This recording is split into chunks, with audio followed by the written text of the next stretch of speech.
सबको जय श्री राम, हर हर महादेव। आज मैं अपने होम स्टेट बिहार के बारे में कुछ बोलना चाहता हूँ। बिहार में बहुत उथल पुथल चल रहा है। मनीष कश्यप जी ने तमिलनाडु में बिहारी मजदूरों पर हो रहे अत्याचार को एक्सपोज कर दिया। अब चूंकि एट द सेम स्टैंड जब हमारे उप मुख्यमंत्री तेजस्वी यादव जी तमिलनाडु के मुख्यमंत्री के साथ केक काट रहे थे, उसी समय बिहारी मजदूरों को तमिलनाडु में ब्लैकमेल किया जा रहा था, उन्हें मारा जा रहा था। और अभी तो कुछ खबर ऐसी भी आ रही है कि उनकी हत्या भी हुई है। ऐसे वीडियोज उनके परिजनों के सामने आए हैं जिनकी हत्याएं हुई है तमिलनाडु में। मुख्यमंत्री को उन मजदूरों के घर जाना चाहिए जिनकी हत्याएं हुई है या जिनको मारा गया है। एसी कमरे के ऑफिस में बैठकर सारी चीज़ें पता नहीं चल पाएंगी, क्योंकि मीडिया तो वही बोलेंगी, आपकी मीडिया जो आप जानना चाहते हैं, या आप उन्हीं मीडिया को सुनते हैं जो आपके पसंद की बातें कर रही है। क्योंकि आपने मीडिया को, जो सबसे ईमानदार मीडिया है, जो डिजिटल मीडिया है, जो सोशल मीडिया है, उसका गला दबाने का, उसकी आवाज़ दबाने का आपने कार्य शुरू कर दिया है। हम जानते हैं कि मीडिया लोकतंत्र का चौथा स्तंभ है, तो एक तरीके से आप लोकतंत्र की हत्या कर रहे हैं। हम यह भी जानते हैं कि भारत में संघवाद है, भारत में फेडरलिज्म है, फेडरल सिस्टम ऑफ गवर्नमेंट है। जितना अधिकार हमारे देश पर तमिलनाडु का है, उतना ही अधिकार बिहार का है। और तमिलनाडु के लोगों को अपने स्थानीय मजदूरी या स्थानीय ऑफिस में काम करने का अधिकार, स्थानीय कंपनी में काम करने का अधिकार होना चाहिए, उनको काम मिलना चाहिए। लेकिन हम यह भी जानते हैं कि हमारा संविधान हमें यह छूट दे रखा है कि हम किसी भी राज्य में कहीं भी अपना बिजनेस कर सकते हैं और अपना कार्य कर सकते हैं। अब ये इंडस्ट्रियलिस्ट पे है, क्योंकि उनको पूरा मार्केट के कंपटीशन को फेस करना होता है, पूरे ग्लोबलाइजेशन के कंपटीशन को फेस करना होता है। इसलिए कंपनी वाले तो उसी मजदूर को लेंगे, इकोनॉमिक दृष्टि से फ़ायदा पहुंचाएंगे। और अब देखने में आ रहा है कि प्रशांत किशोर जी यूट्यूबर्स को बहुत ज़्यादा सपोर्ट कर रहे हैं, यह दिखाने की कोशिश कर रहे हैं कि वो बिहारियों को बहुत ज़्यादा समर्थन करते हैं। तो प्रशांत किशोर जी से भी अनुरोध है कि आपको प्रायश्चित करना पड़ेगा प्रशांत किशोर जी, क्योंकि जिस पैसे की लालच में आपने बिहारियों के जान का सौदा बंगाल में किया है, वो सभी चीज़ें बिहारियों को याद है। जानते हैं कि बंगाल में बहुत ज़्यादा बिहारी रहते हैं, और ममता बनर्जी के रैली में जो जय श्री राम के नारे लग रहे थे, उसमें सबसे ज़्यादा बिहारी थे। और जो खेला होबे का जो आपने फॉर्मूला ममता बनर्जी को दिया था, जो एक प्रॉपर लिस्ट बना के उनकी हत्या और बलात्कार करने का फॉर्मूला आपने ममता बनर्जी को समझाया था, उसके सबसे ज़्यादा शिकार, इवन ये कहेंगे कि 96% जो शिकार हुए हैं वो बिहारी लोग ही हुए हैं बंगाल में। जो आपने पैसे की लालच में केजरीवाल के साथ समझौता किया और इनके पूरे इलेक्शन को मैनेज किया, तो आपको याद होगा कि कोरोना के समय में केजरीवाल ने हाथ खड़े कर दिए थे और सारे बिहारी मजदूरों को दिल्ली से भागने के लिए मजबूर कर दिया था। तो आप तो पैसे के लिए हर जगह बिहारियों के जान के साथ सौदा कर रहे हैं। वैसे ही आपने पंजाब में कांग्रेस को जिताने के लिए पूरा मैनेजमेंट किया पैसे की लालच में।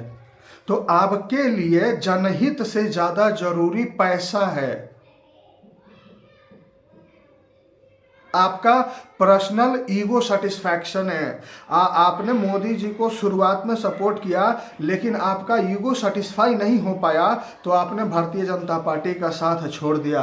आपने कभी नहीं सोचा कि यदि देश हित में आवाज़ कहीं से उठती है तो वो सिर्फ भारतीय जनता पार्टी से आवाज़ उठती है।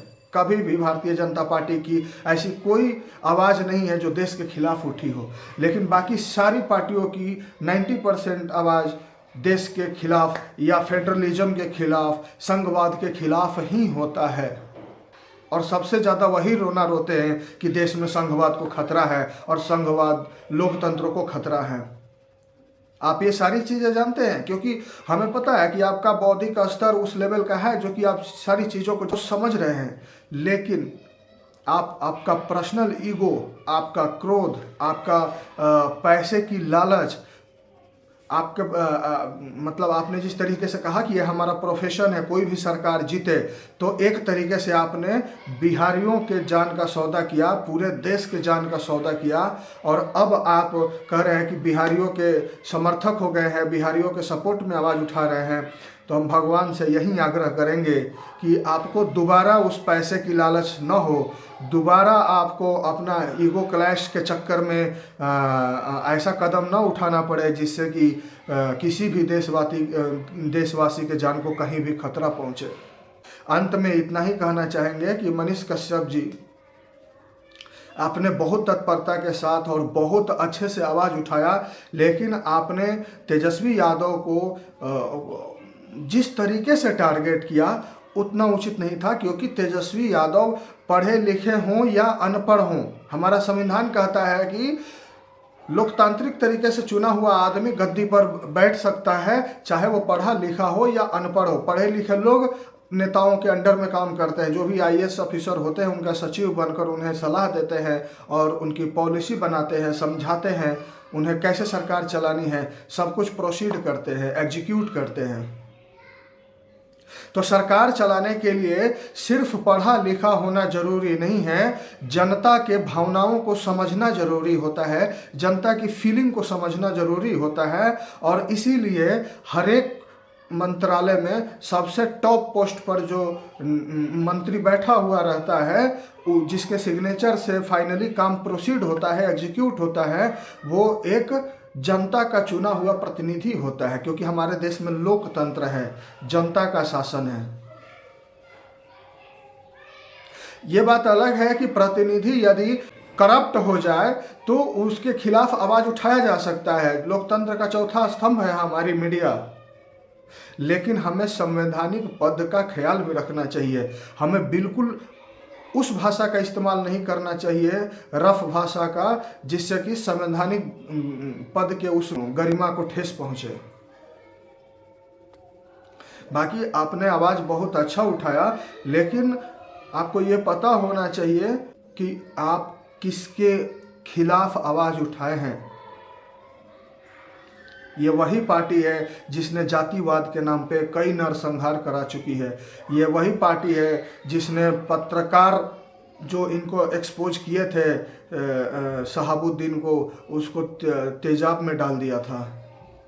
यह वही पार्टी है जिसने अपने विरोधियों को रातों रात ठिकाने लगा दिया था।